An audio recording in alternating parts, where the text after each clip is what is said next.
Thank you, Willie. How are all the mic systems working? We're good? Thank you.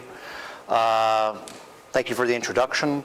I'm sorry Gerry couldn't be here tonight due to conflicts with a much more important engagement with bringing in new ICT faculty to the university, which is fantastic. I'd like to thank President Jim Brown for the invitation to come to NUI Galway. This is my second visit here. My first time being in November of 2009 when I was serving as a member of the Innovation Task Force. And out of that single visit came some very good things here at NUI Galway and for Ireland, specifically BioInnovate, which we look forward to seeing being a bright star on the Irish horizon. So I'm here for 2 weeks working with President Brown and the Deans of Engineering and Business. Tonight I'm going to talk a little bit about the view from Silicon Valley on the global university sector. This is a topic which doesn't get much attention here in Europe. It's very important. It's a bit dry for those of you from industry. How many industry folks? Excellent. How many industry and university? I know there's some, okay. It's okay to wear multiple hats here. More multiple hats, the better. So I'm going to spend the next half hour talking about broadly the global university scene, what's happening in Silicon Valley, the view from Silicon Valley on innovation in education technologies and business models, and how that impacts what's happening here in Ireland, both in Galway and more broadly across the country. I'd like this to be as interactive as possible, so please feel free to interrupt with any questions at any time. This should not be lecture style, okay? And we need to bring up screen number 2. There we go. When the AV systems work, it can be a really good night. When they're not working, it can be a real nightmare. So again, I'm going to talk about basically education systems at a global vision in terms of where they stand in confluence of new technologies, business models, focusing a little bit on broad university trends, and then spend most of my time on Europe with a focus on what's happening in Finland. I think Finland has important lessons for Ireland, and give a little bit of an overview comparison with the Stanford University model. I just returned from 4 days at Oxford in the UK. They've been holding for the past 11 years, Silicon Valley Comes to Oxford. Those of you who've attended some of the ITLG events here in Ireland, bringing Silicon Valley to Ireland, know the importance of bringing leading entrepreneurs and investors from Silicon Valley on a regular basis. This is at the business school at Oxford, which is one of the UK's leading business schools. I don't often get to the UK, but what I wanted to point out to here is that this topic of new university models, rethinking what universities are, is not something that affects just Ireland and Finland, but actually is an ongoing topic of discussion right now at Oxford and Cambridge. So this is a seminar which is ongoing now called The Idea of a University, which is being held at Oxford under the sponsorship of the Oxford University Students' Union, osu.org, ousu.org. And I encourage each of you to tune in. I think these are going to be streamed or archived. Those of you who have an interest in the role of universities in national innovation ecosystems will be interested in these discussions. Now what's interesting, and this is what's happening at Oxford. Here is a parallel seminar being held at Cambridge, okay? So the very idea of the university. Now what's interesting about this is that this is not engineering, medical school, or business. It's arts, social sciences, and humanities. Where are the engineering and business schools on this, and the medical schools? I mean, this is a very important topic. You can see that it's gotten the attention of humanities on a broader macro scale. There's a lot of searching today inside universities on the humanities side for their role in innovation. We had a conference at Stanford last July on this very topic where we brought in leading humanities scholars, but also senior executives from Google and other major companies in the Valley, venture capitalists who came from a humanities background, talking about how they were able to leverage that into providing value and contributions on an ongoing basis inside some of Silicon Valley's core organizations. So here at Oxford and Cambridge, oh, and by the way, I would point out to you, Oxford, this is an official course using Facebook, okay, to promote. And by the way, this is a single course, 2,792 Facebook fan page registrations. Part of the work I'm doing here these 2 weeks at NUI Galway is identifying ways that you can also improve the dissemination and connection to the global innovation community. So small detail like this is actually quite big. This is at a course level, okay? Very interesting. But the point here is that Oxford and Cambridge are focusing on this issue very directly right now. So a little bit about myself. Willie provided some background. I teach a course at Stanford on the European innovation ecosystem. We focus on what's happening in Europe, in startups and venture capital, technology transfer, commercialization. We also talk about what's happening in Silicon Valley, where there's a strong European flavor and the ongoing contribution of Europeans to the Silicon Valley innovation ecosystem. I teach this every January through March. Last February, we hosted 2 of the top European super angels. These are some of the top investors in Silicon Valley investing in ICT startups. Aiden was, I believe, employee number 6 at Google. He's worth who knows how many tens of millions of dollars right now. He's the leading Turkish investor in Silicon Valley today. And Jeff, as you can guess, is French. Between the 2 of them, they have a major influence on deal flow and which startups get funded in the Valley. So we've put together partnerships with many European countries, both regional governments, the Lyons Regional Development Agency, as well as national government of Estonia, Norway over the years. And this is a very unique and unusual course which we use to talk about what's happening in Europe, but also to learn and study about the ongoing European entrepreneurship scene.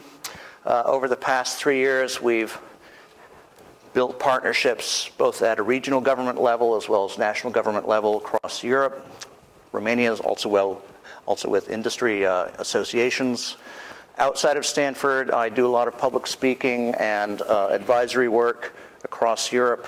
Over the past 4 years, you can see some of the engagements I've had. I work quite extensively in Scandinavian countries today, which will bear upon our discussion about Finland. What bears directly upon my connection here to Ireland is my work with the Innovation Task Force 2009 to 2010. I also serve on an ongoing basis with FP7 Space in Brussels, serving as a reviewer for FP7 proposals. And earlier this year, was invited to testify on EU innovation policy before the European Parliament. And out of that came a number of visits from MEPs to Stanford and Silicon Valley. This is our group for the task force. Some of you will recognize, let's see, there's Chris Horn in the back. Let's see, Damian Callahan of Intel, a number of other folks. Let's see, where's Frank Ryan? And we didn't get everybody, unfortunately, for this photograph, but we had many of the key players. My own industry experience, I have a PhD in engineering, and an MBA. These are some of the industry affiliations, experiences I've had with major corporations, Hewlett-Packard, General Electric, Mercedes-Benz, either on an employment basis, research basis. I'm also currently an advisor to Grow VC. Grow VC is the leading equity-based crowdfunding platform online today. It's a Finnish startup company. Was also instrumental in starting up a new angel investor network in the United States. And my industry experience primarily has been around alternative energy, remote diagnostics of complex mechatronic systems. This includes my work at GE and a number of other organizations as well. So I'm going to focus now on the big picture about education systems at a global level. This is one of the tough sectors which we haven't cracked yet in terms of accelerating innovation in business models and technologies at a global level. And basically, it's the search for scalable models. Most of the education models out there today, which public institutions are offering, and this includes all the way from local high schools to national education systems, are simply not providing the desired level of scalability. And this is quite evident in some of the recent student demonstrations against raising of fees. Ultimately, this really is about scalability at a national level, both in terms of public support, but putting large numbers through, and how one organizes a system which provides benefits and access to education at a high level, but also makes it accessible from a financial perspective. I'm sure many of you follow these much more than we do. We haven't yet had these kinds of demonstrations in the United States. Instead, maybe in the future we'll have different types of demonstrations around student debt, where this is a huge burden in the United States with, as of 2009, a little under $1 trillion being accumulated across undergraduate and graduate student loans. This is a hidden time bomb in the U.S. economy, much like mortgages were, and this is a major pain point for American students right now, together with the rising costs of attending university. So even in the United States, where we have some very good universities, it's not clear that many of these have scalable models as well. So the key to takeaway point here is that very few public business models of delivering higher education really are not using scalable models today. So that's the current status broadly, and again, please feel free to interrupt with questions. I'm going to focus now on what's been happening over the past 5 years in terms of new models, new technologies in the education sector. A lot of these, the majority, have come out of the United States and are a mix of for-profit and nonprofit ventures, just to bring you up to date on some of the most interesting ideas that are going to impact NUI Galway, the Irish universities, every single European public university, and could serve as a major disruptor in European higher education markets. I'm going to go through these fairly quickly because there's a lot of examples I want to show you. So these first 3 or 4 slides are basically going to show what current major higher education institutions are doing in the area of offering free courseware. Those of you who've been tracking MIT's offering, so MIT OpenCourseware, MIT was one of the early leaders in putting online free courses, not the entire educational offering, but providing courses aimed at basically expanding the number of people that were being reached across engineering, science, technology, as well as public policy, law, and economics.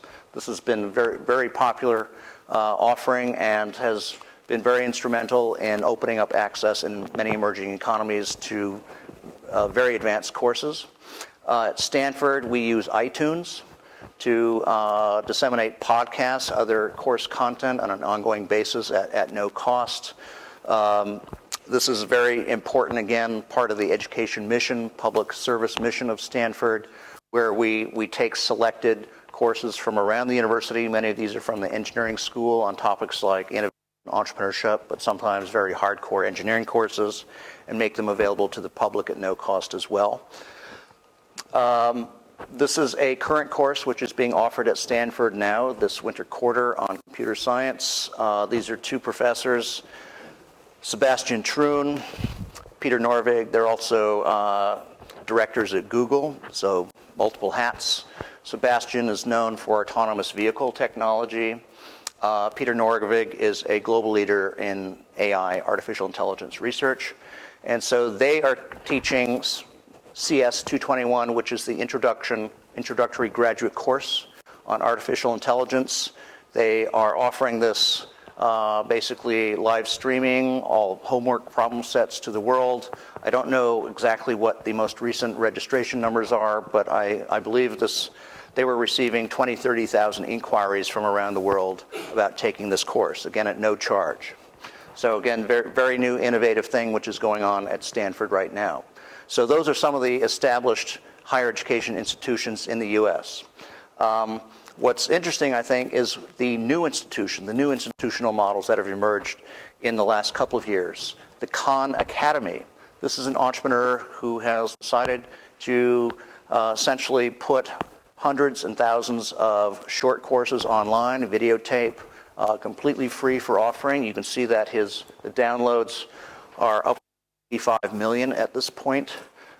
This has really galvanized access to higher education from emerging economies, developing countries, in all sorts of topics. Let's see, I know you can't read this, but deficit and debt ceiling, social security, carbon. So this spans economics, social sciences, humanities, as well as astronomy, as you can see here. This is 2,700 videos. You can see it's a very broad offering. This has had a major impact on rethinking what the future university might look like. Again, one entrepreneur. This is a social venture, social entrepreneurship, not for profit. TED, I'm sure all of you are familiar with TED. TED is another example of a not-for-profit educational venture, which is a combination of events and online archives.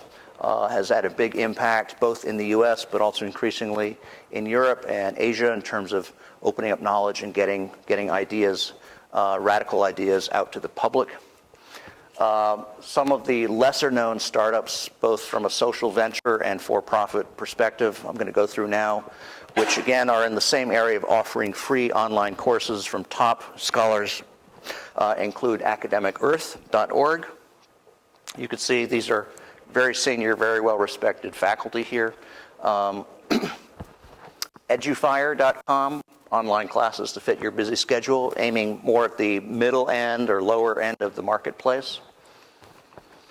Udemy, featuring a lot of this content here is repackaged content from Stanford, other top universities, which Stanford agrees to license at no cost to Udemy on a nonprofit basis. You can see Cambridge University, Carnegie Mellon, Harvard, IIT. So this is not just US-based content. You have a UK university and Indian here as well, bringing content together from around the world. And they're looking for content from a number of universities and how to repackage it. Another example from Udemy of the types of courses they're offering: product development, very technical courses, WordPress, Photoshop, etc.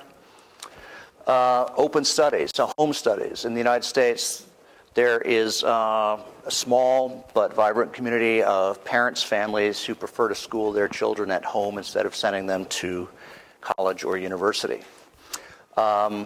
Some other offerings, iVersity is out of Europe. It's basically a copycat to some extent of the Khan Academy online video archives. This is based out of Berlin.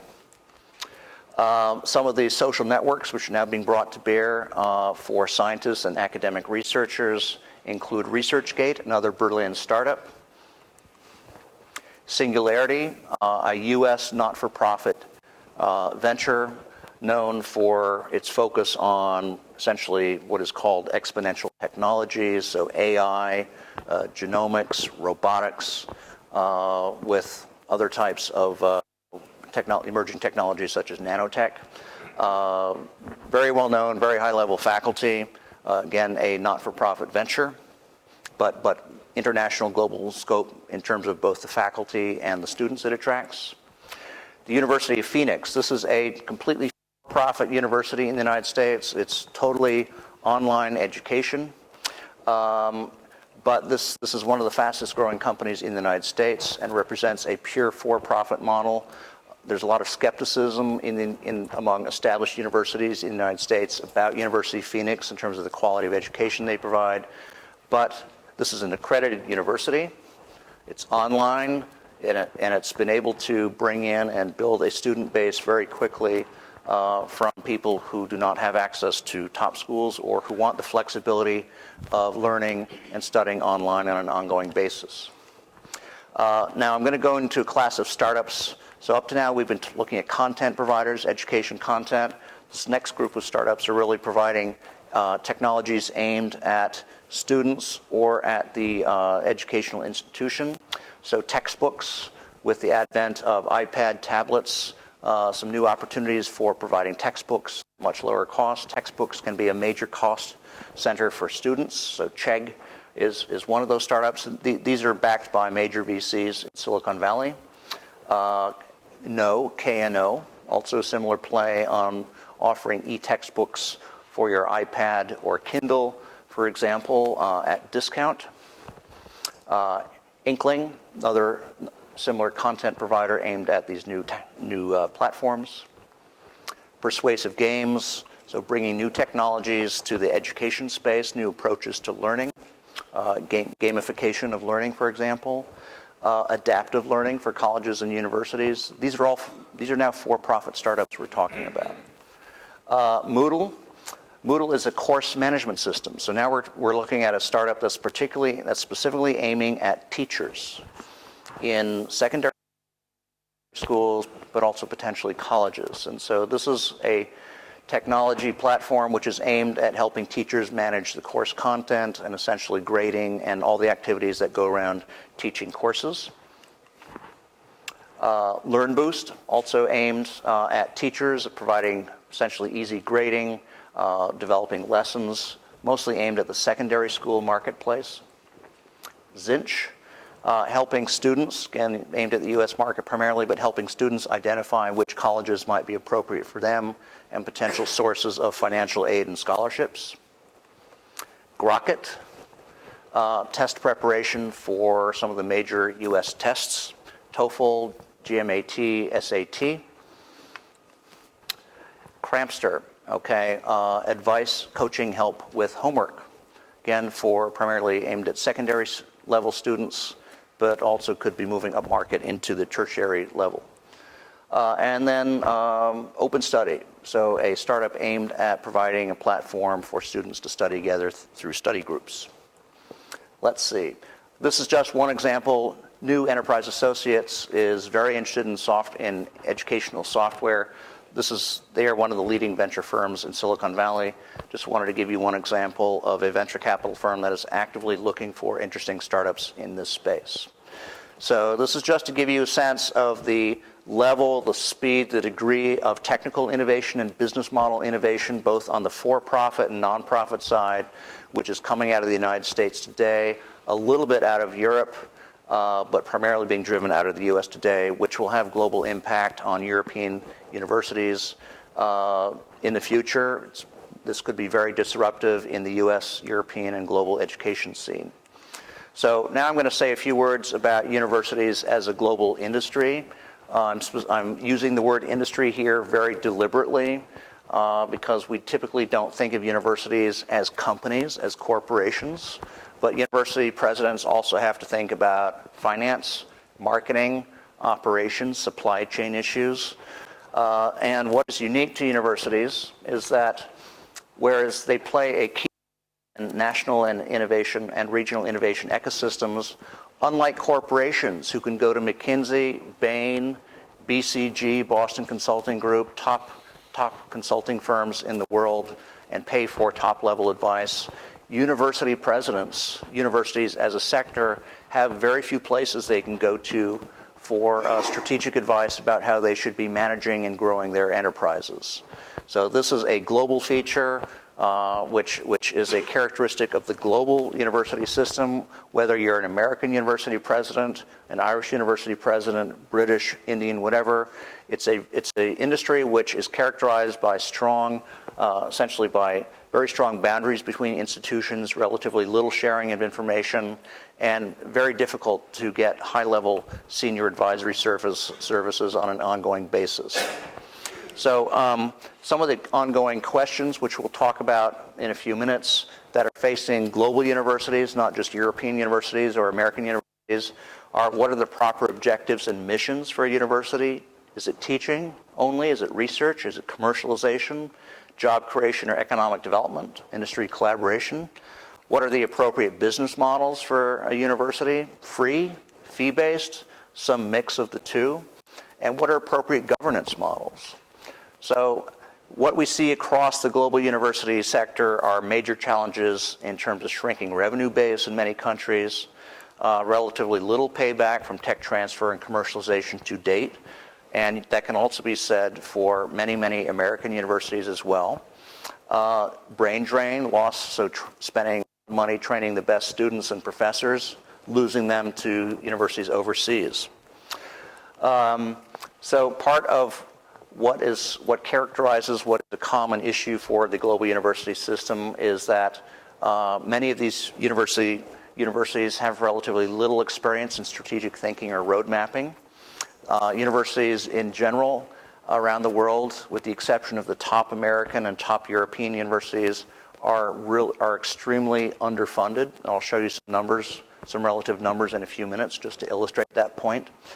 Oftentimes in the public sector, they are operating with governance systems that are quite archaic. If you look at Eastern Europe, Poland, many of these governance systems were established under the Soviets and are still in force today. Leadership training for university leaders, many of them being former professors, they don't go through a training course to become presidents or rectors, for example, in many cases. In many countries, they operate with relatively little autonomy from government. Many European universities were established precisely with the intent of keeping capital and industry out. This goes back to some of the early socialist and social democratic ideals of many European governments and countries. So this is very common in Europe, but also is accurate description of many Latin American and African universities, for example. I think one of the most difficult jobs in the world today is serving as the president, rector, or chancellor of a university. It's really difficult because you do not have a command and control structure. You have many, many stakeholders. It's very difficult to align the incentives with where you're trying to take the organization. It's probably one of the most difficult jobs you can have in the world today, being a university president. And I don't think that's really fully appreciated. Yes. I didn't mention anyone over on the left side of the theater. CEOs have a much easier job, I think, of running their organizations than university presidents do. And so in part because these are part public institutions, because they have multiple stakeholders, because of the historical basis of their revenue and business models, it's very difficult to find and develop scalable business models in higher education today. With current institutional objectives and structures. We're going to come back to some examples of how one country has tried to address this problem. So we've already talked about the Khan Academy, singularity. Some of the new university models we're seeing are focused on providing open source content, independent, not-for-profit organizations. So these are private not-for-profit organizations as opposed to public government-sponsored organizations. In some areas, growing focus on entrepreneurship, on innovation, on working with industry. So again, these are all examples of the search for scalable models for tertiary education.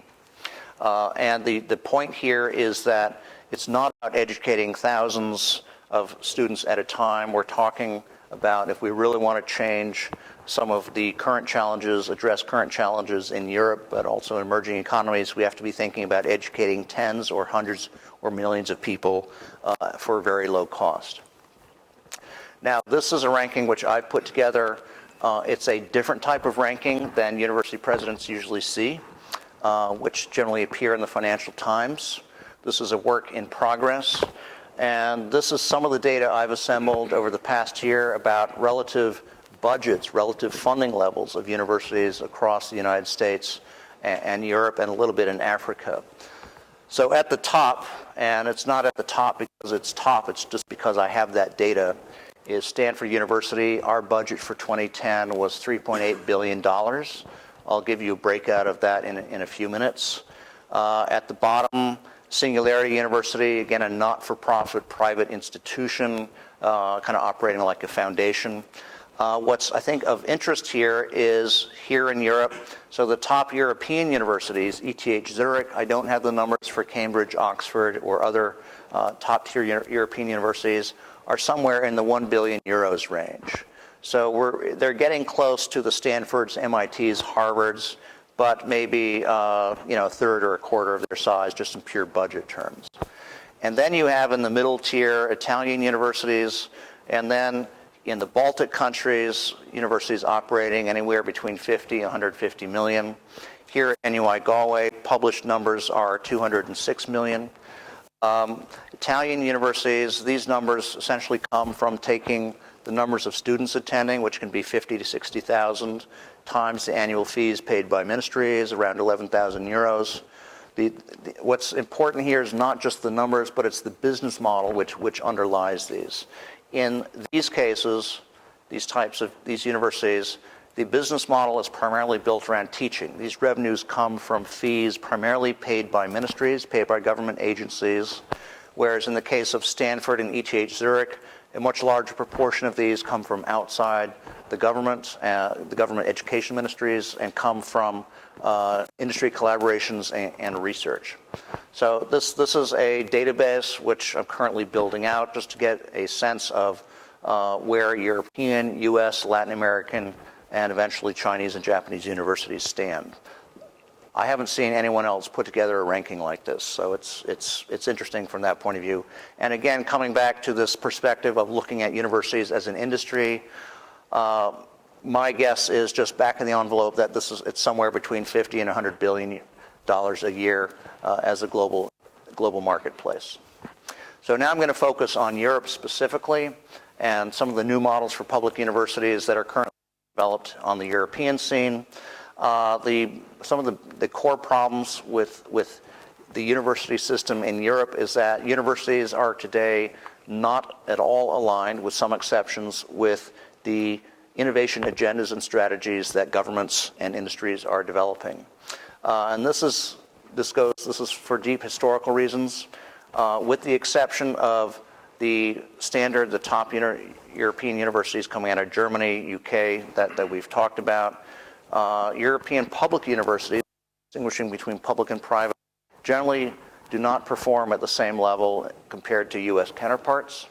As we just seen from the last slide, are extremely underfunded, again, compared to top US universities, not really a core integral part of the national innovation system, and your jurisdiction generally resides at a national or regional level, not an EU level. So this point is important when considering current EU innovation policy and why the European Union does not talk about universities in its pan-European innovation policies.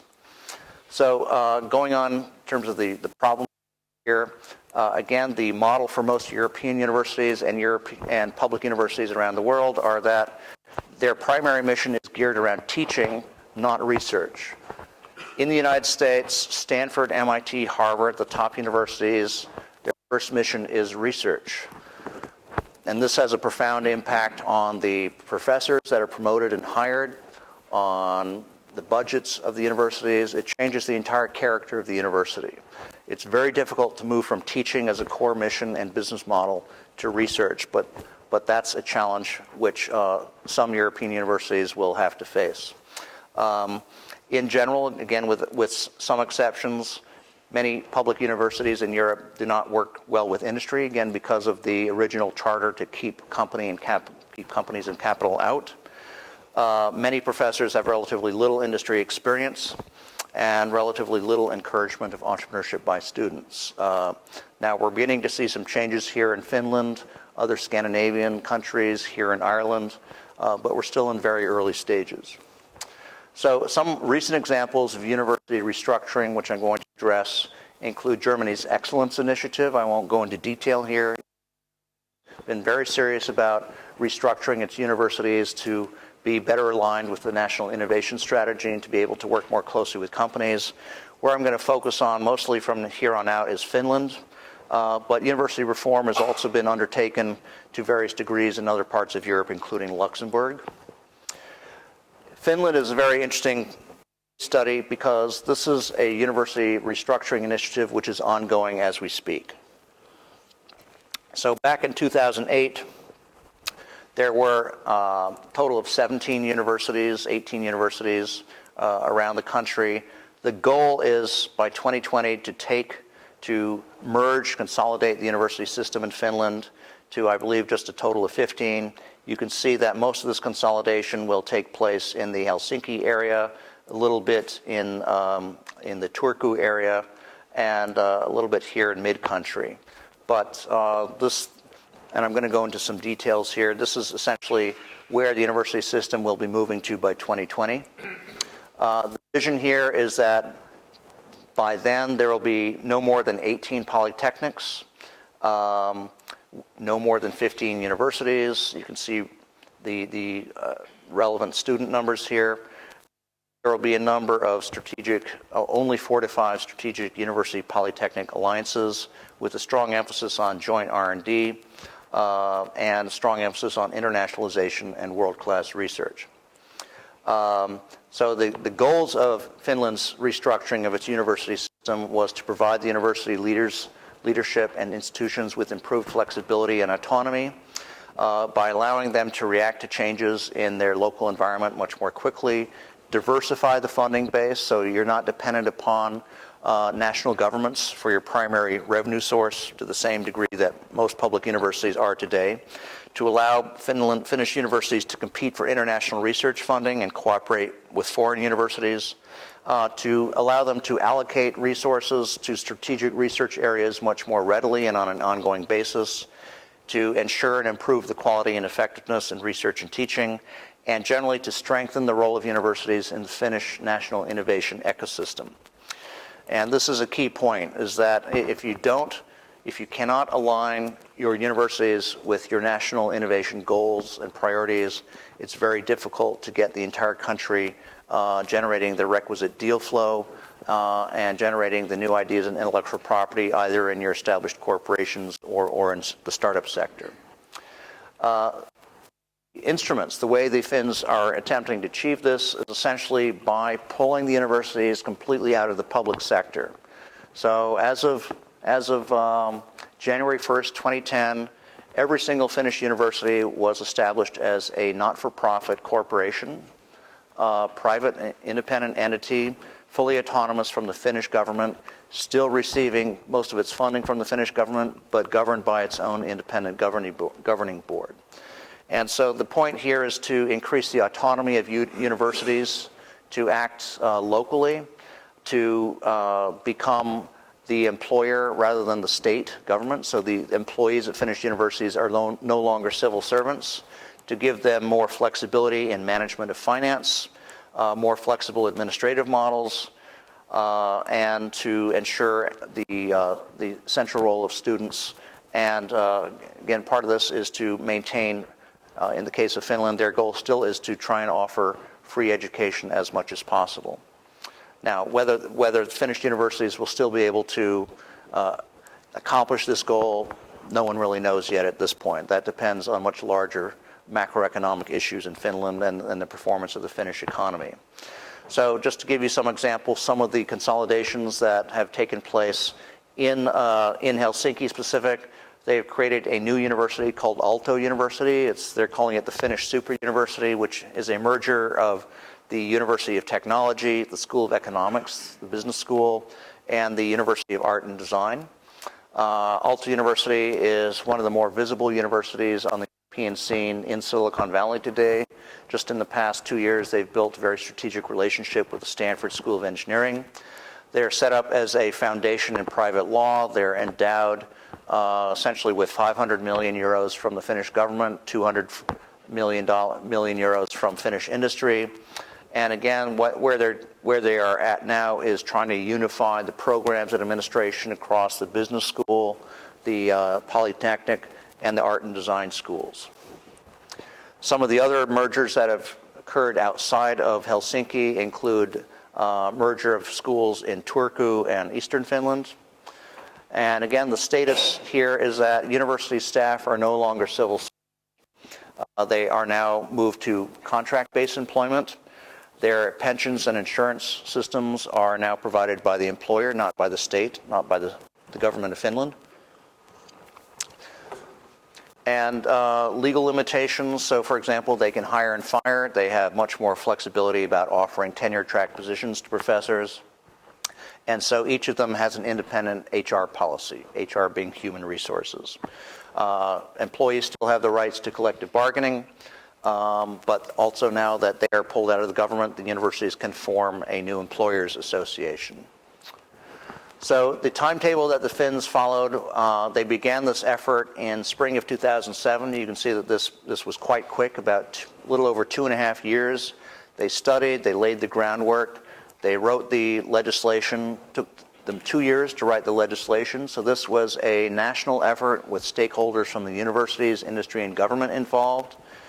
This passed very easily the Finnish Parliament in mid-June of 2009, and by January 1 of 2010, legally, all Finnish universities were now private autonomous entities. So this was very quick. Now, in contrast, I just ask you to think about where we were in March 2010 at the end of the Innovation Task Force here in Ireland, and what has and hasn't changed since that date. I won't say any further. So some of the broader issues in Europe in terms of an action agenda are really quite similar to the Finnish situation. Finnish universities are moving very strongly to focus more on research and industry-university collaborations as part of their core mission, with innovation, commercialization, and again, industry collaborations more central to their academic and research mission. This has required a reorganization of major academic and business units, and in some cases, consolidation and merger of universities. So obviously, this is very painful. This is extremely sensitive politically. I have not seen any European country really accomplish a reorganization of its university system at the same level as the Finns. They've done it very quickly, and there is some pain. They're still looking for capital, so funding is still a major issue in Finland for these universities, but they're moving forward. And I would say today in Silicon Valley, they're probably the most visible and aggressive and present European university from anywhere in Europe. Let's see. One of the lessons I've seen in working with universities across Europe, I believe that one of the reasons that many European universities have a difficult problem in bringing IP with commercial potential out of their research laboratories is because the research areas that are being selected by the professors are in areas that either duplicate work that's been done elsewhere in the US, UK, Germany, or Japan, or Korea potentially, or is in areas that simply have relatively little commercial potential. So do not have proper research topic, research area prioritization and selection. It impacts the entire innovation mission of the university. And this is where presidents and the deans and faculty, this is a combination of top-down and bottoms-up process where you have to get the research areas right. You have to focus on what's strategic for the university, but also for the country, and decide where to allocate new faculty appointments and space, and where not to allocate new space. So this is where also at an institutional level, painful choices have to be made.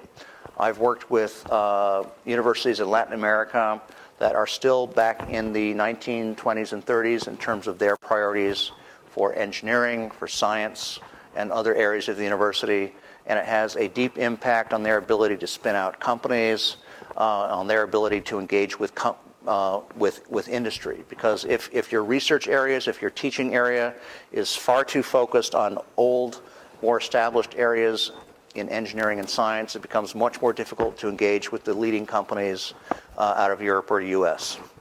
So where part of the matter starts in terms of the innovation and entrepreneurship agenda for the university is the selection of research areas, in my opinion.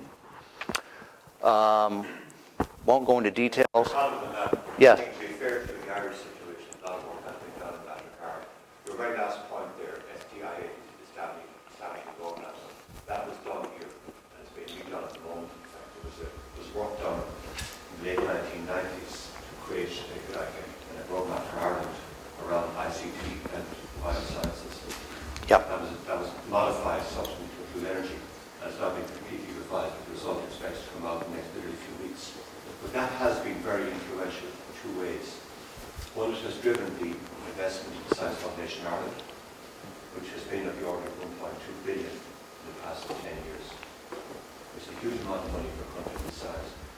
It has also informed the evaluation of the so-called PRT, Program of Research and Third Level, which has required universities to develop projects which are strategic both nationally and to the institution itself. This forces the institutions to identify major research themes and then bid, if you like, for funding for infrastructure for those based around national priorities. And this university has done, I would say, well in both of those systems.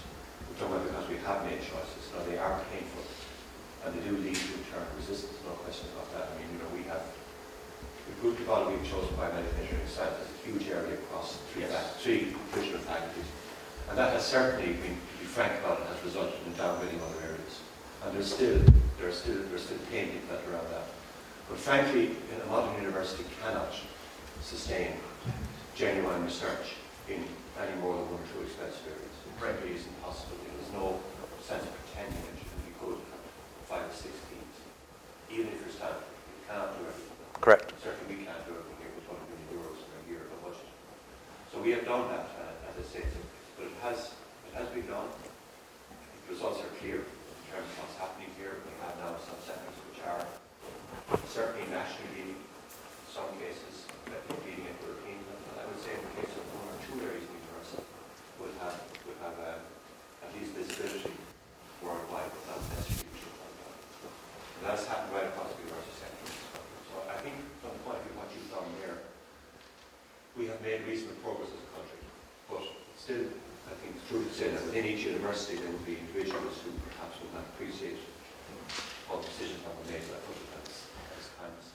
Yes, I would fully agree with you. This is not just an issue which universities have to face by themselves alone. This really is where government science funding agencies, science and engineering funding agencies have to work together with universities to provide a proper roadmap to understand what global trends are. In the United States, this is primarily two agencies known as National Science Foundation and National Institutes for Health. And what those institutions do is in part provide roadmap for universities by bringing in companies, by bringing in industry, other experts in each of the discipline areas to establish roadmaps, understand what the interesting areas are. And then those priorities, that process flows down into the decision as to which programs to establish, with what focus areas and how much funding to allocate them. If you don't have a strong national science funding agency that does that, it has a good process for developing these roadmaps, it damages the ability, it puts too much of the burden on universities to carry this burden. This problem is particularly bad in Eastern Europe, in countries like Poland, Romania, Bulgaria, the Czech Republic, where these types of issues are not being addressed at a sufficiently strong level, or where the national science funding agencies are relatively weak. The countries where the science funding agencies are strong include Ireland, the UK, Denmark, Finland, Sweden, Germany, for example.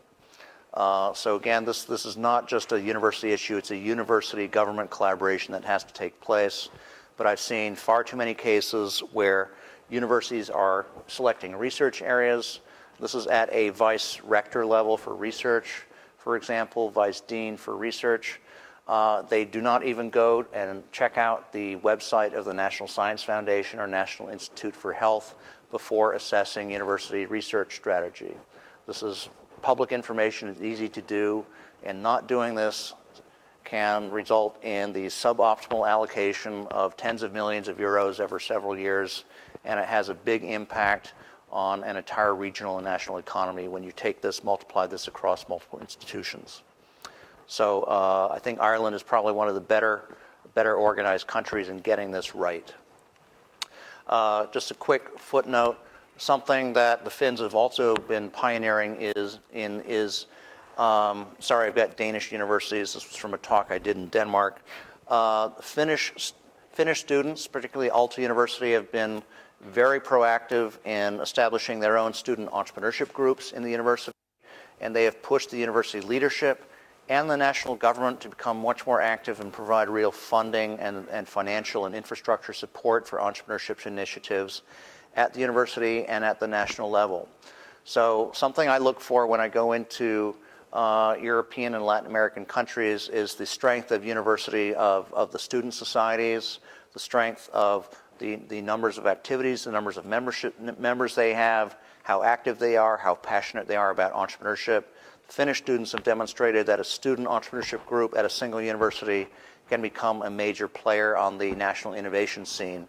They convince the university leadership to give them facilities. They convince the Finnish national government to provide them with 200,000 euros a year to support travel and other activities of their students. They bring delegations to Silicon Valley of 30, 40 students every 6 months that has a big impact on connecting their university to what's happening in the leading innovation region of the world. Sorry, we'll pass that. Now I'm just going to go quickly through Stanford University, just in the interest of time, in terms of how we approach innovation and entrepreneurship.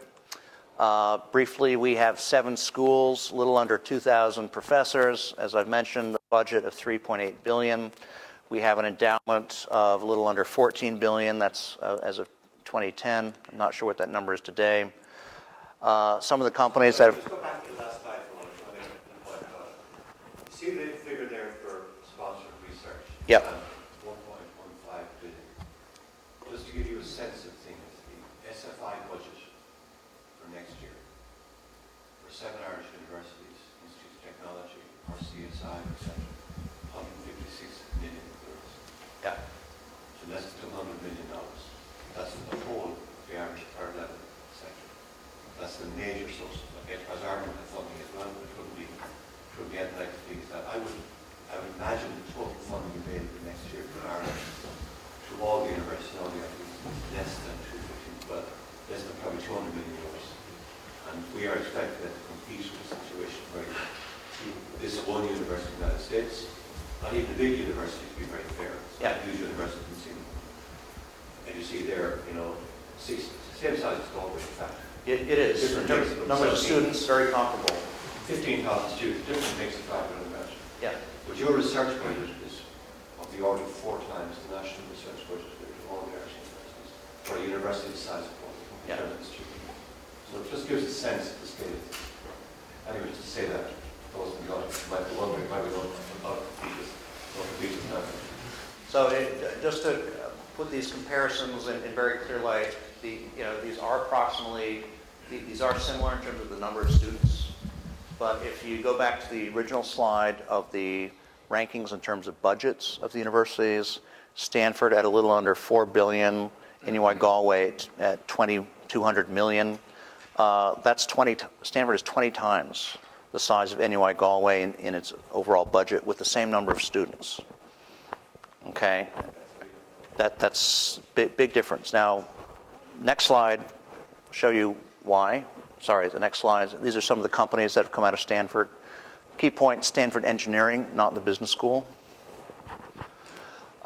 Stanford is a research university first and foremost.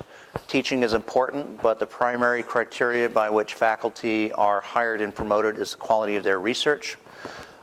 We believe that it's easier to take good researchers and train them to be good teachers instead of taking good teachers and training them to be good researchers. It's very difficult to do it the other way.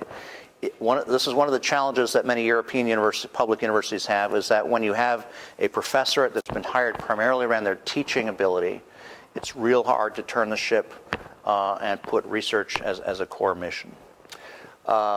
Teaching is important. Faculty are evaluated on this by their peers and by their students, but again, they're hired and promoted primarily based on research capability, very similar to Irish universities. But we also add in other criteria. Stanford also has a social mission and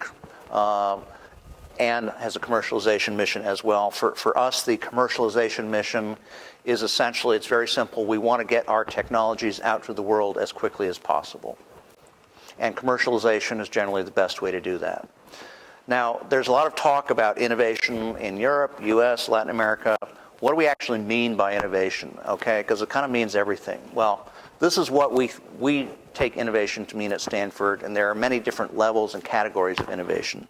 First of all, research is where a lot of innovation begins. Not where all innovation begins, but it's an important part. And you have to include, again, the research priorities, research function as part of your overall innovation strategy across engineering, medicine, business, other parts of the university, both basic research and what I call industry-driven research.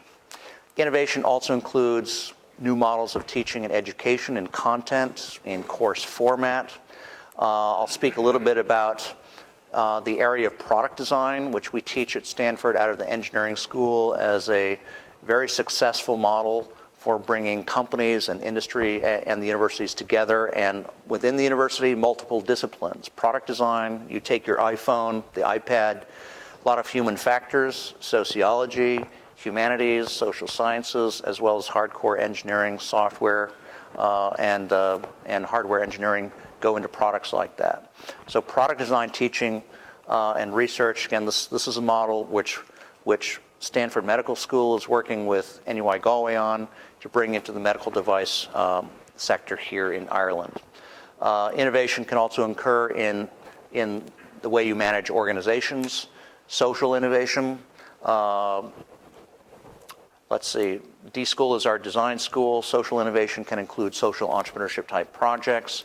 We include broadly technology commercialization and spin-outs under the innovation framework, but we also talk about new university industry models. And I'll show you a couple of examples of new innovations that have come out of Stanford in the university industry model in just the last year. Yes? Just a question. Let's say I'm a professor at Stanford and I come up with a bright idea with one of my students and we go off and we file a patent.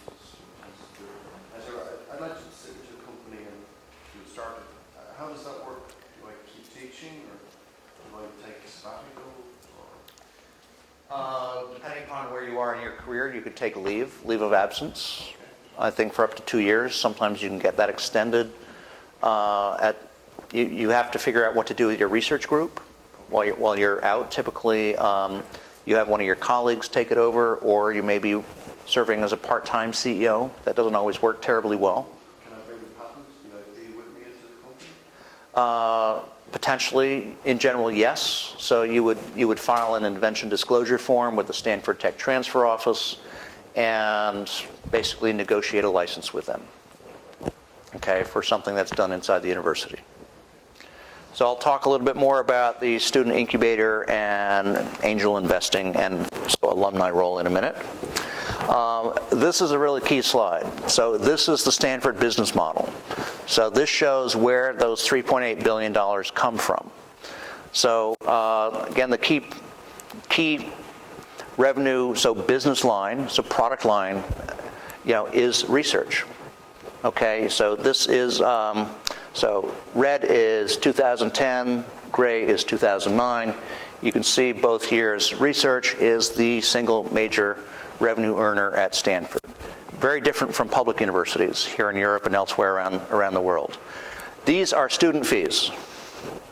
Now, what's really going on is that some of these other categories, especially gifts, but also, so this is investment income. So from that $13.8 billion endowment, we have investment income coming off of that.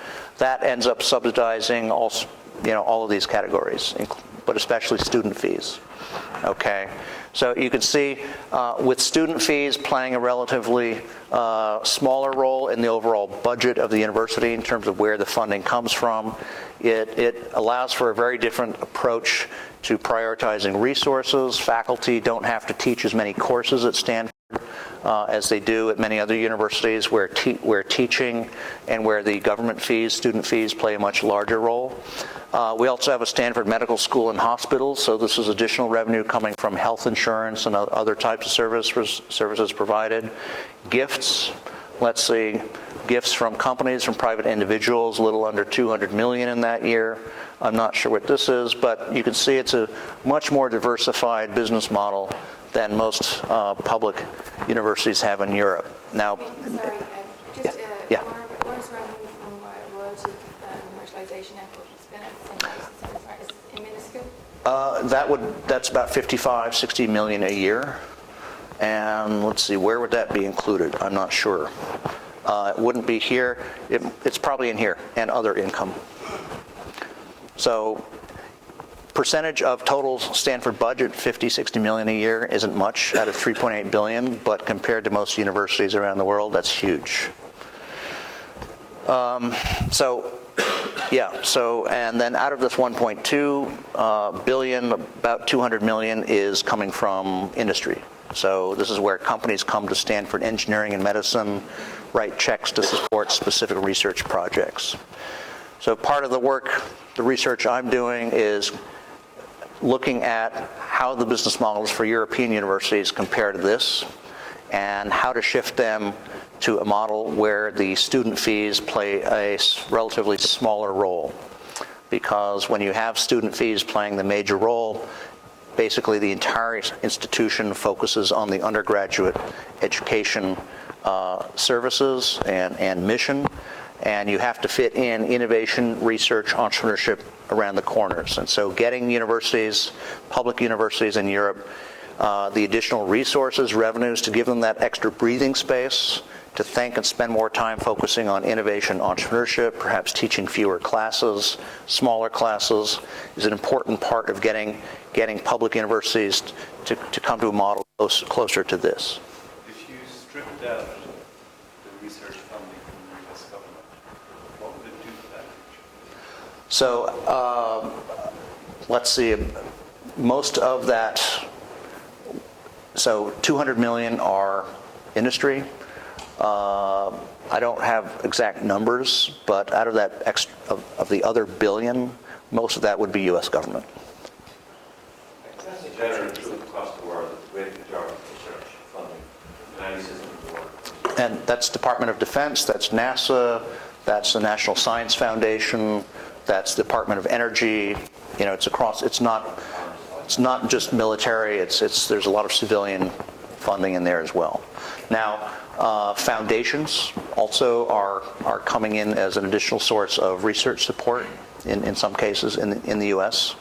But it's still very, very heavily dominated by U.S. government.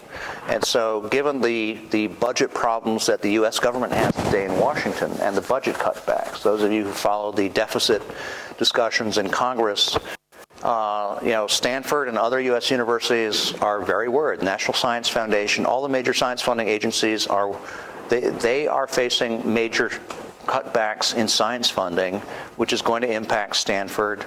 And so how Stanford's going to respond to this in terms of raising student fees or adjusting other parts of its income model is still up in the air. Just to give you a sense of Irish university, I give you the figures for Galway, broadly speaking, fashion. They're not that different than the Irish universities. Our current budget is about 110 million euros this year. You said it was about 110. Our capital is about 30 to 40, depending on the year. That 210, about 55 million is research income, earned by colleagues in the university, everything from grants of 10,000 euros to 4 or 5 million. That's very good for a European university. It's very, very high by European standards. It doesn't compare with what you have here, but it's a quarter of our total industry. We're talking about maybe a bit more than a third. So it's not off the scale. Then the rest of the income that we have is the state provides about 20 million to us, which is divided into two elements. One is the block grant in lieu of undergraduate fees. The state here pays the tuition fees for undergraduate students. The remainder is a block grant based on student numbers. In either way, the total for 20 million to the state. Yep. And that's given to the university for a pot of money, divided across 7 universities depending on their head count and mix of students. So you get more for an engineering student, you get for an art student, etc. It's a formula model. So I've said 55 for research, 120 from the state. The remainder then is private income, which is undergraduate registration fees, about 20 million this year, 2,000 euros per student for, let's say, 10,000 students, a bit more than that, but roughly speaking, postgraduate fees, international student fees, and then the remainder is philanthropy. Philanthropy is quite small. Both our philanthropy is used for capital projects, not for the country. So it gives you a sense of our budget. It's not that different in mix. Right. Again, critically, we have investment income from patents, which is of the order of 2 million per year, which is quite high by European standard. Yes. And again, not dissimilar in terms of the ratios. The critical point is that you do not make money from technology transfer. And that's true everywhere in the world. And we've made a big investment in technology transfer here, and rightly so. Not with the intention of making money, although we'd like to make money, of course, we wouldn't say no to it, but with the intention primarily of protecting IP and ensuring that the best practices are observed. Right. And I think that's been part of what students and staff are about, in terms of engaging in research and learning process. We may make some money, maybe looking heavy once or twice, but also in terms of potential support for research. It's very clear that many agencies will not support research in an institution unless it has appropriate IP policy. Right. The European Union won't do it, Science Foundation Ireland won't do it, industry certainly won't do it. So you need the IP protection, you need technology transfer, not as an income stream generator, more as an enabler to allow you to be involved in research in the first place, both from the point of view of having access to funding from agencies and also from the point of view of students and staff doing best practice in terms of managing their research. So there isn't, I mean, the scale issue here, it's interesting that the numbers aren't that different in proportion terms. It's the mix. Scale. Yeah. Well, we are not beginning to get a diversified system. You know, we have registration fees, postgraduate fees, foreign student income. We have some financial, some investment income, and we have state block, and we have then on top. I mean, the state block is 60% now of our total budget, so 20 million. The rest is, in some sense, earned by the university. That 55 million I mentioned for research is certainly earned by the university competition, by individual academics literally going out and bidding. Writing proposals, yeah.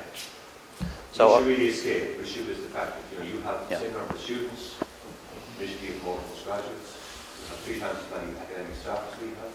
You have 2,000 academic staff, we have 600 give or take. And you have a budget which is, I should say, 30 times ours.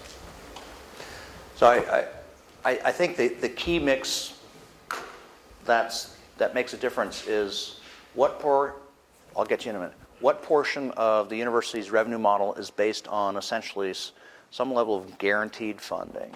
And by guaranteed, I mean, numbers of students times a fee per student. The university doesn't have to work for that in the same sense that this line item here is based, every single item in here is based on writing a competitive proposal to a science foundation agency or a company. This is what Stanford has to work for. This is what's essentially guaranteed. This is numbers of students. And it's the mix between guaranteed funding and what you have to work for each year. That determines how hard the professors have to work, how hard the university administrators have to work, how much you have to think about marketing. If the guaranteed income, and at Italian universities, the percentage of guaranteed income is really high, the administration and the professors don't have to work very hard to secure their salaries and revenues for next year. It's the students show up at their door, they get a check from the ministry. Very different at a Stanford or other U.S. university. Sorry, you sir, and then yes. I just want to ask, the 120 million you mentioned, is that provided by the state purely for the education as opposed to research? It's a good question. It's a hard one to answer. I want to answer, but it's not an easy one to answer. We have the HEA, the Higher Education, expects the university to be a research-led institution. So the model for university academic is that one is expected to teach, roughly speaking, 6 to 8 hours per week. And then the remainder of one's time is meant to be spent on research. So that 120 million is to provide for the salaries and supports for academics who operate to that model. The truth of the matter is that up to 10 years ago, that model was dysfunctional because there was no funding available for research. It's one thing to say to a scientist, you have capacity every week to do research, you have time. There are no laboratories, you can't get postgraduate students or whatever, then you can't do the job. That has changed in the past 10 years. That's a big change. I mean, now consider our circuit 55 million. It would have been 10 million in 1999 or less. So now, for the first time in the last few years, people who are interested in doing research, who are prepared to put the effort into writing proposals, have access to funding, and therefore can run the model correctly. In other words, they can do their 6 hours, 8 hours a week teaching, and have the capacity to do research. Part of my difficulty in this university is to try to get to a situation where the salary bill is a lower proportion of our total bill. One of the problems in the university is that, classically, if you look back 5 years ago, our salary bill is 76-77% of our total. That's fixed costs. Which is disastrous, because you have people who are being paid, and then they can't do the job because you can't give them the supports, either in terms of labs or whatever it is. So we have to get that changed. We have to get to a situation where the salary bill is less. Not because we want to have less people or because we want to have more salaries, but the reality of the system is that unless you have, if I hire a professor of zoology or whatever I want to hire, and then I say, I'm sorry, you can't have any staff, any labs, why am I hiring in the first place? That's that situation the Irish University is very much recently. With the research funding now available, with the sort of a bit more strategic planning in the institution, we can get to a position where perhaps salary might be 60%. Then you could do something. Then you have the discretion to make allocations to units, to do things, to allow those people who are being paid to to really make a contribution. There's a cultural change involved in that, because the old model is deeply embedded. The old model was this sort of teaching, and I think that's a very interesting insight, as Burton said there. It's hard to convert teachers into researchers, it's easier to do the other way around. And that's part of the issue in Irish University. Traditionally, many staff were hired at the time, and the reality, whatever about the rhetoric, was that you were teaching. Although you had a 6 or 8 hour week commitment to teach, and until you could research, in fact, you probably couldn't in many years because you didn't have any resources to support research. I'm not pitching here, I'm just saying reality, engineering and science and medicine, without that, without equipment, without, whatever, you can't do anything.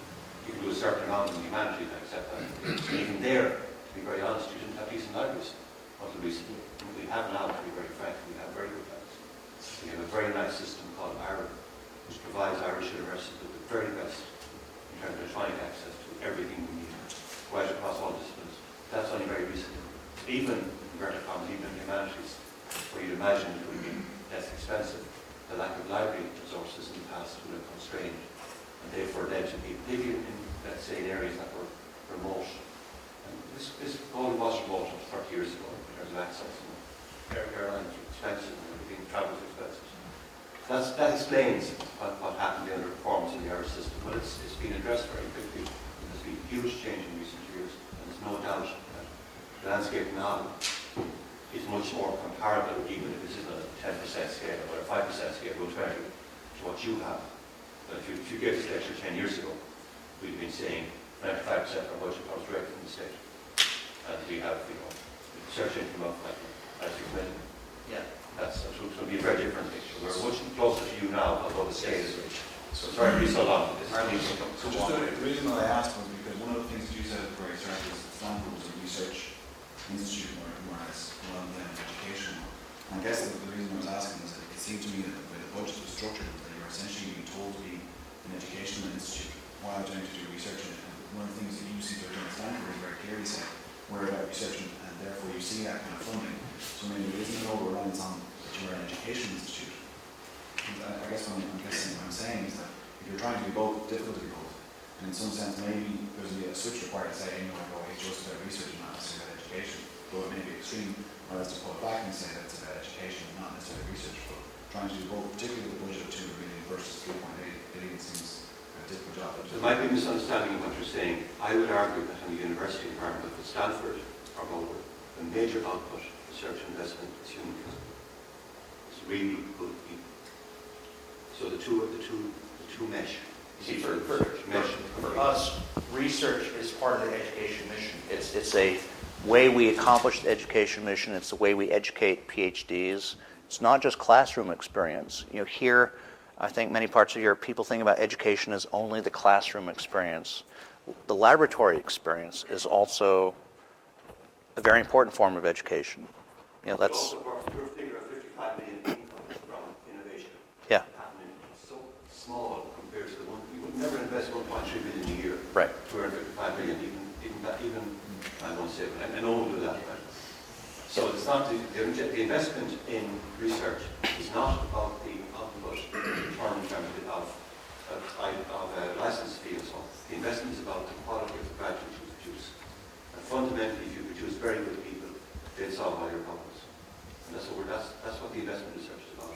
PhDs, masters, bachelor people who are really going out there and making a difference. Well, and just to point, and we'll get to, just to point home this quality factor and the importance of research. Google came out of, these were PhD students in computer science, okay, not undergraduate or master's students.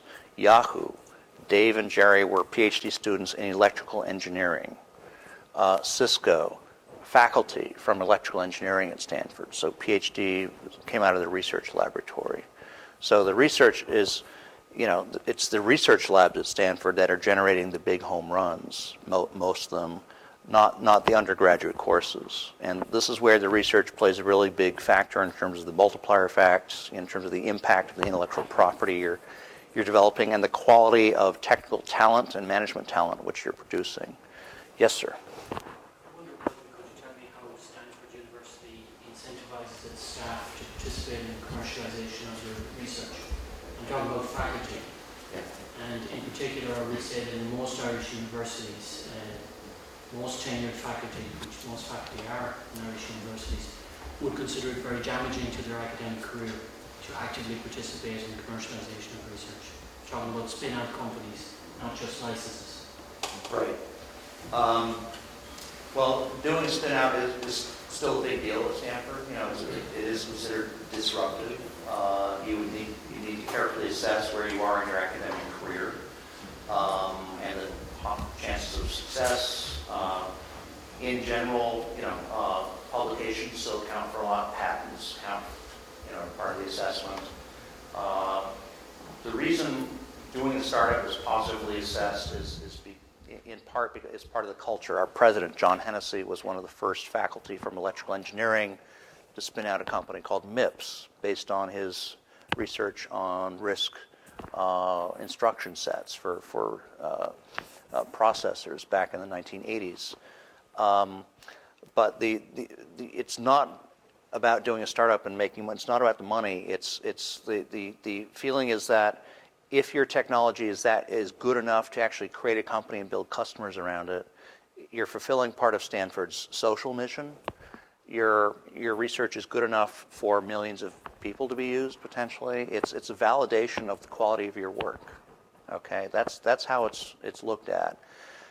Every professor in Stanford Engineering is essentially an entrepreneur because he or she has to raise his own funding to support his research. They have to write proposals. Basically, you're not pitching to venture capitalists. You're pitching to, you know, science funding agencies. You're being an entrepreneur as a professor from day one at Stanford or at MIT or Harvard. You're guaranteed 60-70% of your salary. The rest you have to bring in by writing proposals. So this is all considered part of training a world-class professional technologist to do research. You know, the assumption is that you'll come back at the end. You know, most do, because frankly, to give up an academic position at Stanford for no one gives. You know, that's the top of the pyramid. You know, to have a faculty position at Stanford. So Sebastian Troon, the guy, one of the two professors who's teaching this Intro to AI course, he was offered full-time position at Google. He's the guy who's basically developed these autonomous cars that Google is test driving around Silicon Valley. He didn't give up his full-time CS position at Stanford because that is such a superior platform. He can do whatever he wants. He's tenured. Very, very few faculty end up leaving because it's such an amazing place to work. Now, if you're an associate, first of all, if you're an assistant professor, there's no way you're going to give up, take a leave and jeopardize your tenure. Okay, so that never happens. It's only post-tenure, and again, you have to assess where you are in your own career. Are you going for a department chair, for example? Some departments are much more conservative on these issues than others. For example, aerospace engineering or chemical engineering, their faculty don't do startups. Civil engineering, the startups come out of pretty much computer science or electrical engineering, so it varies depending upon which department you're in and the departmental politics.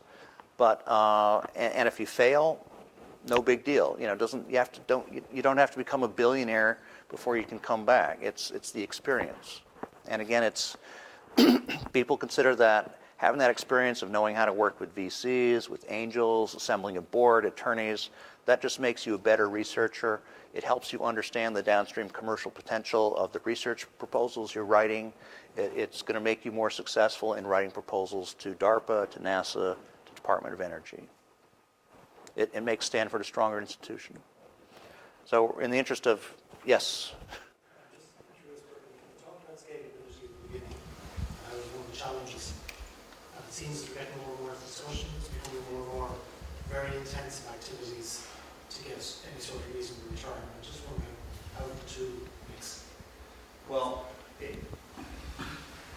Stanford's effort to scale the teaching function is really, to be honest, that's more on the iTunes side. It's making digital content for free, a little bit in executive education, but when you're 16,000 students and it's in person, it's hard to scale that function.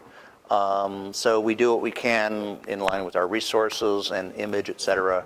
Where the real scalability is here. It's the Googles. It's the companies that create, hundreds of millionaires in their own right, who then go on to start another couple hundred companies that create 20, 30, 50, 100,000 jobs, hundreds of thousands of jobs over decades. This is where the real scalability of Stanford as an institution or MIT comes from, not the teaching side. Okay, we're going to move on here, but this is a really important slide, and understanding the underlying business models of universities, I think, is really important to understanding your experience here as faculty, students, and why things are the way they are, and where they need to move to. So in terms of what's considered interesting at Stanford and in the US in terms of research areas, so info, bio, nano, we've recently formed our own bioengineering departments 5 or 6 years ago. We have medical engineering school collaborating closely.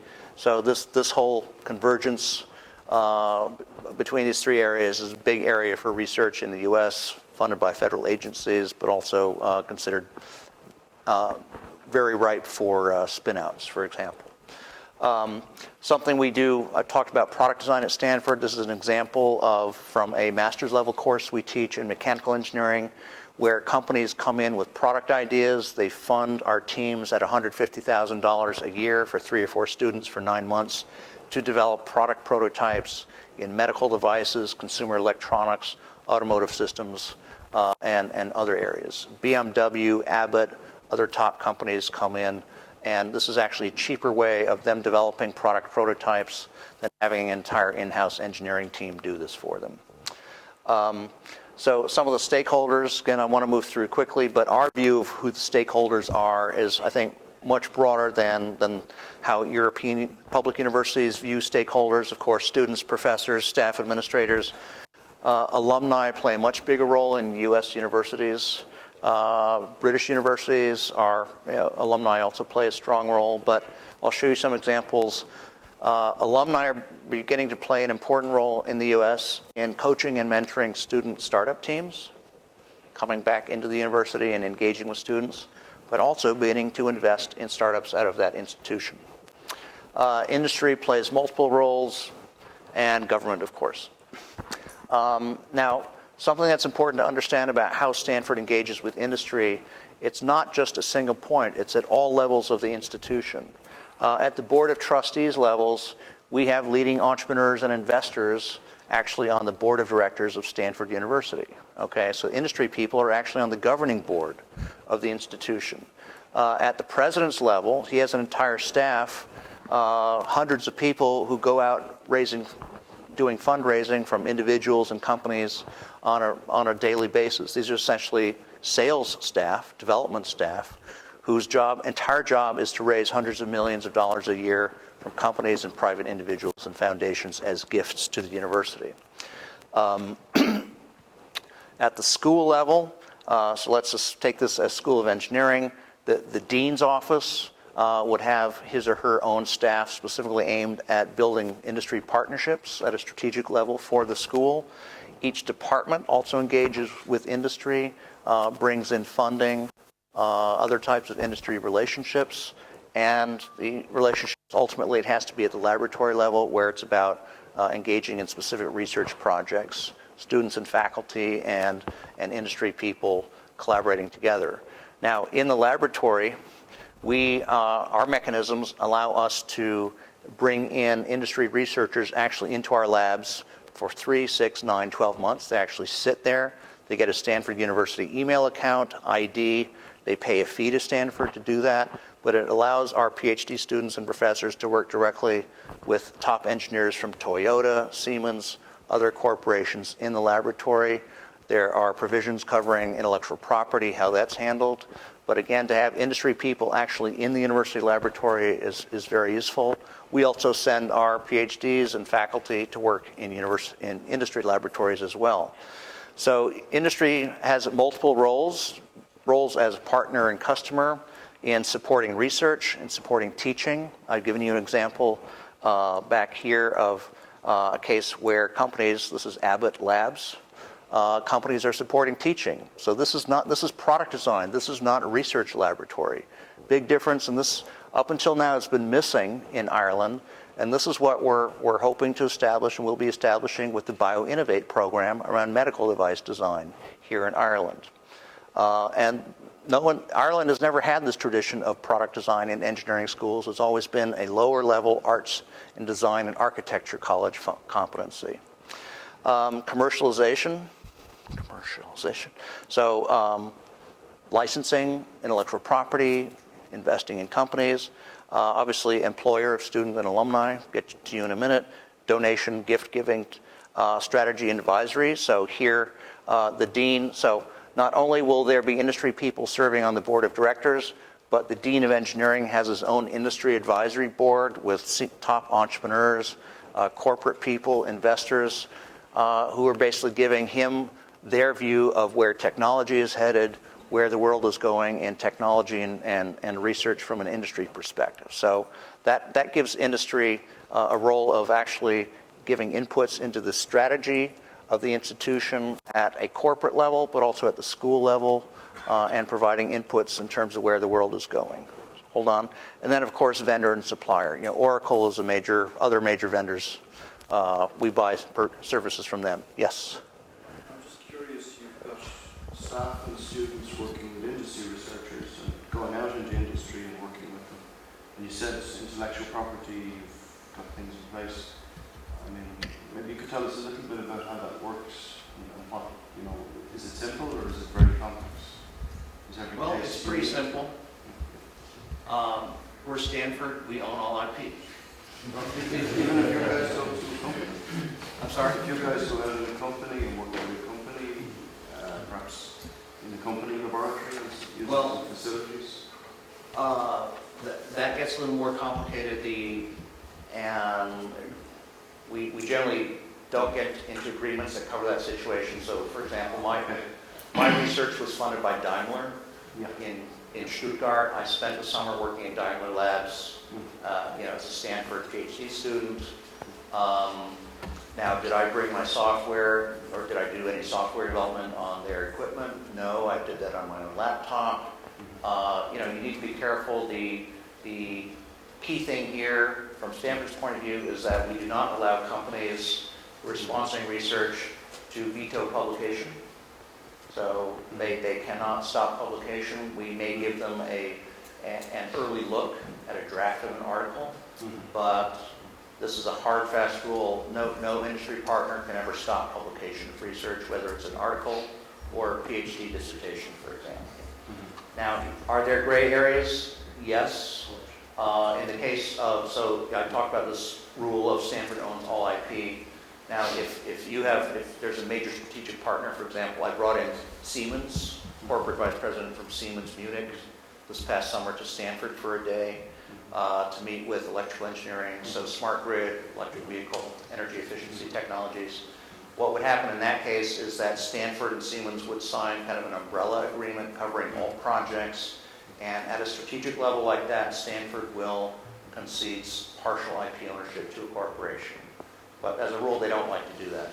Starting point is we own everything, but for Daimler, Siemens, we're willing to negotiate. And again, I'm not speaking on behalf of Stanford, but I'm just saying kind of how the Stanford actors would handle that. I'm just wondering if the engineer from a company comes in and he has a bright idea, I guess he's got to keep it to himself until he goes back. That's well. So generally you won't own IP. Well, first of all, the engineers who come into Stanford Labs, they're not working on critical path product technologies. These are downstream exploratory things. So you would probably never bring in someone who's working on a direct product anyway, where there might be some near-term competitive issues. In terms of how we teach entrepreneurship at Stanford, or where we locate it, we have 3 different entrepreneurship centers, one in the business school, one in engineering, and one in medicine, each of which are independently operated and funded. There is basically they collaborate, share information, across the Stanford Entrepreneurship Network, but each of these centers work independently. Let's see, in terms of where our startups come from, this is qualitative, just my own back of the envelope. Most of the so the point here is that School of Engineering is the main generator of startups out of Stanford, just compared to business school. School of Medicine, not so much. School of Medicine does tend to be more academic. And in terms of where the engineering, where in the engineering school startups come from, research labs are the predominant portion. Again, that's PhD level research. Teaching courses would be undergraduate, master's, computer science courses, product design courses, and then what I call informal activities. It's the Mark Zuckerberg stuff of a couple of guys in a dorm room, which no one can track, for example. But the key takeaway here is that teaching courses can also be a source of startup companies. It's not just the laboratory. And this is important to understand when you design entrepreneurship programs in your university, that you need to think carefully about who is the target audience. Is it undergrads? Is it masters? Is it PhD students? You can't offer the same course content or teaching content to each of these different groups because they have different levels of understanding of technology, capabilities. Here it's going to be mostly software companies for the most part. Research labs is going to be a mix of very high-end software, Google, as well as nanotech, device technologies, medical devices, for example. And again, business school doesn't turn out nanotech companies for the most part. Most of the companies that have come out of U.S. business schools tend to be software, internet, e-commerce plays. So in the past year, one of the innovations that has happened at Stanford, in the interest of time, let me move forward, is that alumni have come together around Stanford and formed an independent organization called Stanford Angels and Entrepreneurs. These are alumni from the Business and Engineering School with the goal of basically supporting, coaching, mentoring Stanford student startups, but also investing in these startups. Okay? So this is a totally independent activity. It's not formally part of the university. These are university alumni. This is not something that the president's office or trustees thought up and decided to do. This is alumni on their own coming together, approached the university. Hey, we think this would be good for the university, good for alumni. University said, no problem, sounds good, go do it. And then in the past year, the Stanford Student Enterprises. So this is essentially part of the student union. It's the for-profit part of the student organization. They decided, hey, let's start an incubator. Okay? So this is the students deciding to start an incubator. So it's called StartX. It's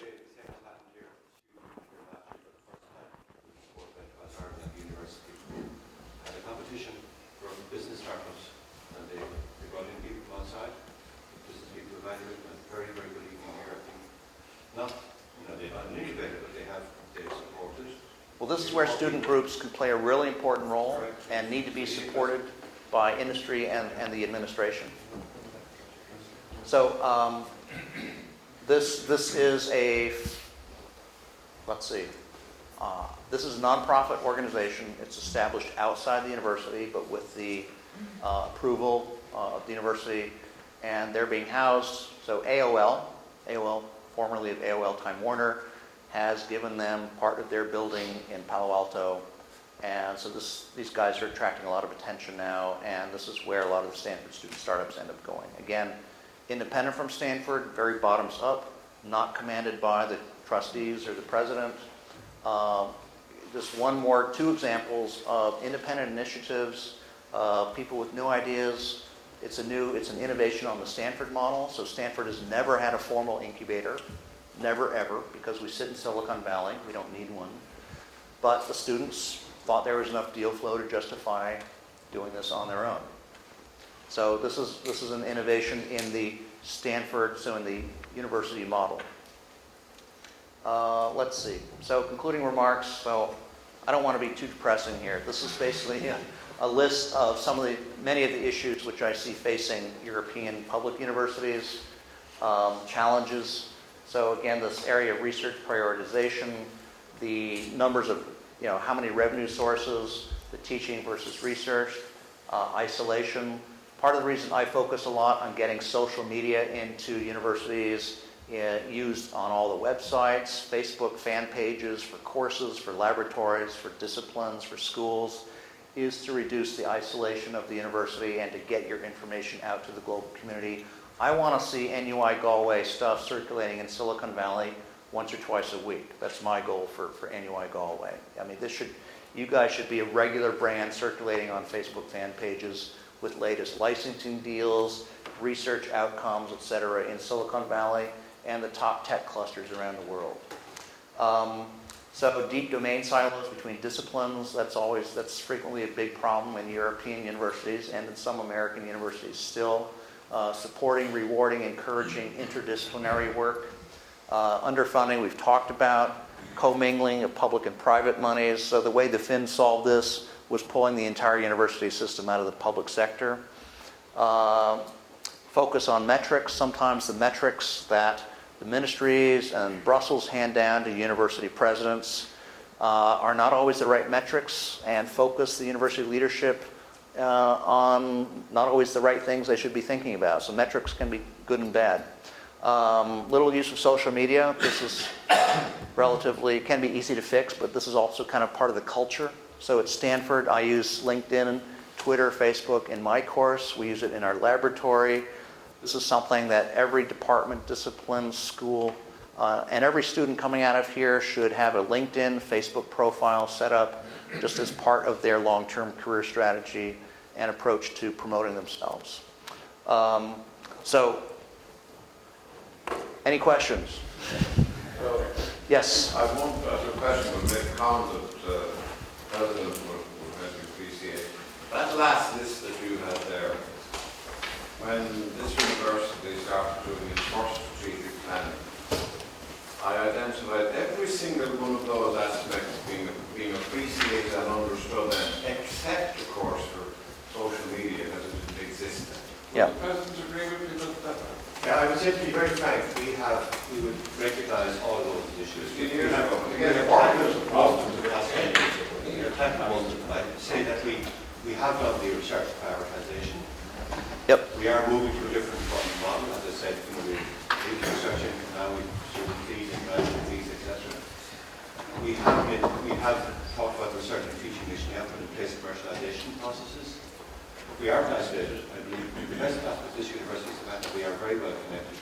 I say that without any kind of, fear of being seen cold. We are well connected with our local industry, multinationals, indeed nationals and internationals. So I don't have a problem with that. Promotion system, ours is the hard copy, because they are state controlled. Right? Yeah. Right? Administrative burdens on professors and staff are going to deal with, because I want to be careful here, because it is partly true, but it's also often an excuse. People who are not productive use it as an excuse.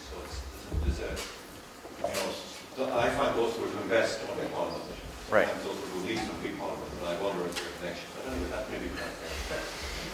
Lack of innovation in teaching and research, I don't think so. I think we have a tremendous activity here. We have full blackboard implementation here. We have, you talk about iPods and all this stuff. All that's done here.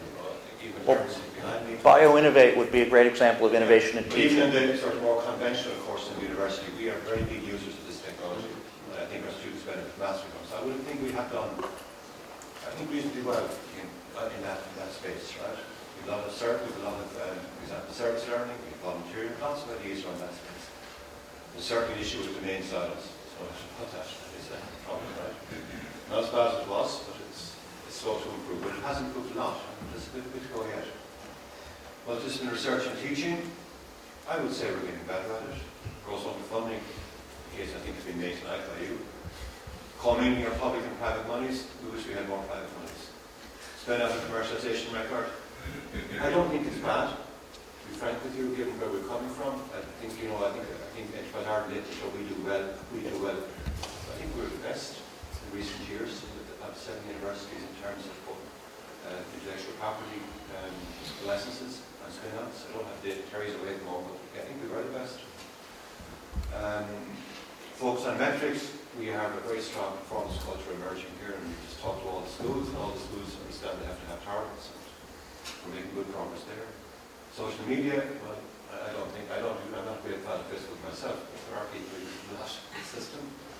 Strategic management and vision, some people say we have too much. There's also argument at the university perhaps we do, I think, don't have enough, but there are many people who say that we have too much. It's a matter of view. I think we have to, as I said, we've got to prioritise and manage and make decisions, but there are some of the university who would argue that that should be done by committees and it should be fair and it should be, distribute all the butter thinly across the bread. I would argue for big lumps in particular, basically, who add value, and I don't apologise for that. Leadership without adequate management, training and expertise, no question. Again, this is Huge problem, actually. well, we don't global- have training for head of schools, for deans, for presidents, for vice presidents. this is a global issue, not just Huge in issue. Europe. Yeah, Huge it issue. affects the entire industry. But Tom is correct. I mean, most of that page in this university at this time.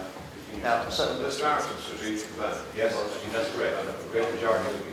a couple of other things I would add here around the space, but so level of alumni engagement, I think there's a lot of room for improvement there.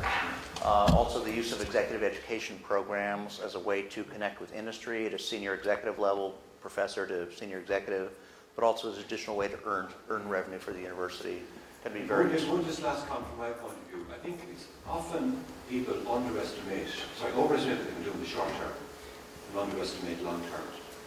Now, I think that's a problem for most people involved in planning. And if I look at this university, say, mid-90s and today, it has changed beyond all recognition. I was here since the 80s, so I know these things very well. Like the size of the university, the activity in the university. Remember, this year we're producing 200 PhDs. We produced 50 in the year 2001. That's a huge change. Yeah. This year we produced about 2,000 master's graduates. I don't know what the number was, 2,000, but it was a lot less than 2,000. The size of the campus, the buildings, and more to come. The change in terms of culture, in the huge amount of research compared to what it was then. The change in teaching has been tremendous, even in the past 5 or 6 years around I mentioned Blackboard. So when you take a medium term view, you can see tremendous change in this institution. If you take a short view over a year or so, not so clear. But I think it's a problem with anybody who's involved in strategic planning. They often overestimate what they can do short term and then get discouraged and underestimate what they can do long term. The issue is to keep at it and stay with the same process. And that's why the vision thing is so important, to have a clear strategic vision for 10, 15 years and don't give up halfway, don't be allowed to be perfect. Vision That's what we're trying to do. Vision and culture. Yes. Culture is So I think we're not, I'm not trying to be complacent, but I think we have made great strides. There's a long way to go, don't get me wrong, but I think we have made great strides. We should be, I think as an institution we should be quite proud of what we've done in the past, I would say 10, 15 years. I would agree with you. Yeah. Yes. I think we've seen that Stanford isn't a much bigger university than Galway, but we've seen it's financially is much better off. And I think one of the key reasons we could say is because you're right in the middle of Silicon Valley. Okay. And Well, we created Silicon Valley. well, better. So we know Silicon Valley. And Hewlett Packard, the first company in Stanford. And we know Silicon Valley is a hive of entrepreneurship. It's unique almost globally. Yeah. There have been attempts elsewhere to create it. Now, you mentioned that there was a Finnish university, I think, that's fairly prominent over there. So I suppose there's two parts to my question. Are there other Irish universities active around Silicon Valley? Do you hear from them? And I think probably the most important part is how could this university establish a presence in Silicon Valley? And can you help us with that? Because I've seen your European sort of is your area of expertise. Compared to Scandinavian universities, Irish universities are just not active, very active in the Valley in terms of, just measure number of students. This is undergraduate, graduate, visiting scholars, professors, delegations, university presidents, vice rectors coming, strategic partnerships, funding flows. No one really comes close to the Scandinavians. I would say the Finns, the Swedes, and the Danes are probably most engaged. We also have very strategic relationships with the Swiss universities, a few German universities. It's not just Ireland. It's a European-wide problem. When you come to Portuguese, Spanish, Greek, Turkish universities, they don't even show up. Except maybe a couple of the Spanish business schools. But in general, there's a lack of strategic engagement by European universities with Silicon Valley. It's not even on their radar screens, they don't think about it, and they wouldn't even know how to engage if they wanted to do it. And frankly, most of them aren't even ready. I've brought over European universities, groups of delegations of professors to mechanical engineering who have had no questions. They didn't know what questions asked. They, when asked why they were there, they said they're there because someone wrote them a check to come instead of, we didn't invite them back again. I mean, there are lots of university groups coming for what I call innovation tourism, but they don't visit our lab websites, they don't review our publications. They're not serious about engaging. They just want to look around. We don't have time for that. I mean, for me to ask one of my colleagues to give a talk or meet, it's a favor I'm asking, or the head of tech transfer, and you have to be careful about doing that. You don't want to waste anybody else's time. I've already played a major role in getting NUI Galway into the School of Medicine, and I think great things will come out of that. Is there potential for other collaborations? Yes. And I will be talking about that with Jim. There have been some successes. I mean, Bio Innovators, a program that came out of the discussion we had at Stanford years ago. And it's a very fine program. It's really important to the biomedical devices sector. So Ireland. So there's a big project, for example, from Cisco in California, Ontario. Yeah. $1 billion project funded directly from California. So there are, in our strategic areas here, there have been connections made which are fruitful, really fruitful tools. I think one of the opportunities for enhanced collaboration with engineering school could be in this area of product design teaching. I've talked with one of your faculty who's currently teaching some of this content in this course on innovation, creativity, and enterprise.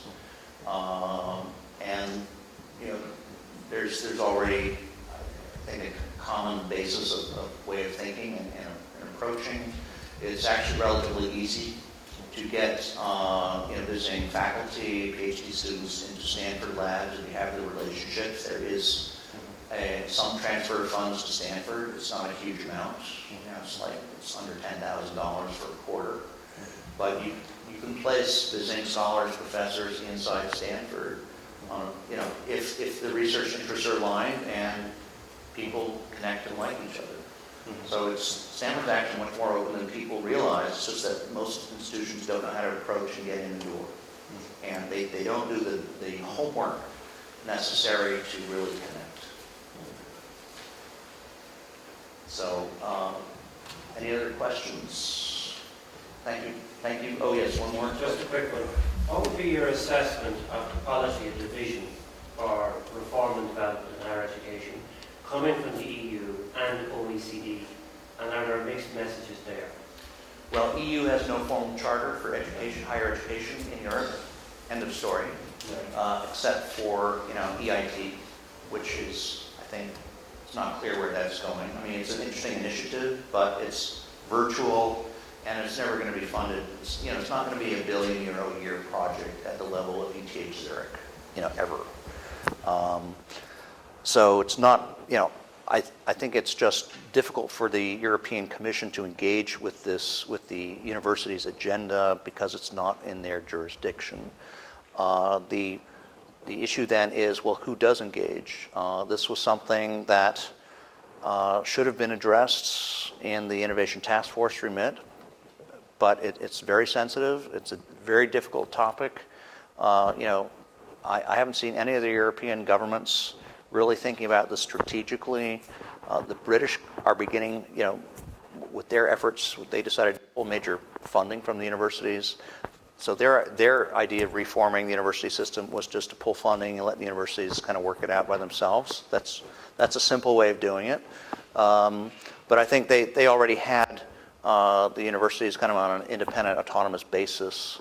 They didn't have to be pulled out of the civil service, whereas in Finland they did. I think basically you're going to have to follow a similar path to the Finns one way or the other. The key blockage is, the key hurdle is getting out of the government system, the civil service system. That's such a barrier, and that's the big challenge for Spanish, Portuguese, French Greek. I mean, I'm sure you've all seen the photographs of the Greek professors demonstrating for their pensions, in Athens in recent months. It's, unless you address that issue, your national innovation system is never going to be able to perform at a global level, in my view. And this is the key. This is one of the most important discussions that's not being had in Europe. The connecting the university tuition fees, student fees, university reform, university model issue with the broader innovation agenda. That needs to be elevated to national and EU level, and it's not being done for the most part. And this is part of where I fault the European Commission and, frankly, pretty much most of the European think tanks on this issue. No one's talking about this. These are completely disconnected issues. This is where governments need to begin explaining to the public that these university reforms need to be undertaken to meet the job creation and innovation objectives of the country. That linkage is almost never being made today in public discussions or private discussions in Europe. So part of what I do is I come in and talk about issues, identify issues that European governments, institutions are not talking about because of blind spots or cultural reasons or whatever. This is one of several issues that is not on the discussion and debate here in Europe that's really important. So thank you very much.